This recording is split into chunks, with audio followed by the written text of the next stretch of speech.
Presiden Prabowo Subianto menghadiri peringatan Hari Buruh Internasional yang berlangsung di lapangan Silang Monas pada hari Kamis pagi tadi. Dalam kesempatan itu, Presiden Prabowo Subianto memberikan hadiah kepada para buruh melalui sejumlah kebijakan yang akan dicanangkannya. Presiden Prabowo Subianto menghadiri peringatan Hari Buruh Internasional yang berlangsung di lapangan Silang Monas pada hari Kamis pagi. Presiden Prabowo Subianto menjadi presiden kedua selang 60 tahun yang mengikuti peringatan Hari Buruh Nasional yang diperingati setiap tanggal 1 Mei. Di hadapan ratusan ribu buruh yang hadir dalam peringatan tersebut, Presiden Prabowo Subianto memberikan hadiah kepada para buruh melalui sejumlah kebijakan yang dicanangkannya. Di antaranya, Presiden berjanji akan membentuk Dewan Kesejahteraan Buruh Nasional. Nantinya dewan ini akan diisi oleh pimpinan Serikat Buruh Indonesia. Menurut Presiden Prabowo, Dewan Kesejahteraan Buruh Nasional akan bertugas memberikan nasihat kepada Presiden terkait kondisi buruh. Saya ingin memberi hadiah kepada kaum buruh pada hari ini.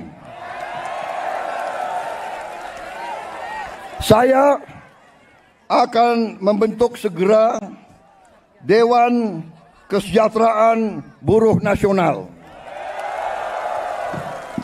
yang akan terdiri dari semua tokoh-tokoh pimpinan buruh seluruh Indonesia.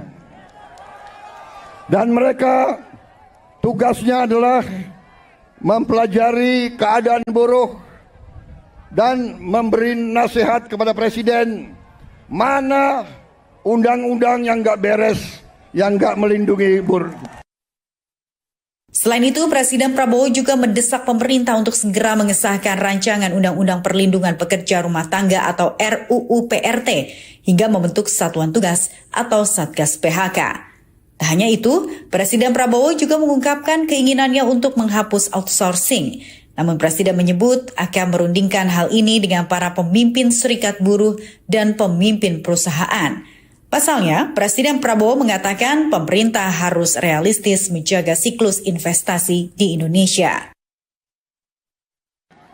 Saudara-saudara sekalian, saya juga akan meminta Dewan Kesejahteraan Nasional mempelajari bagaimana caranya kita kalau bisa tidak segera tapi secepat-cepatnya kita ingin menghapus outsourcing.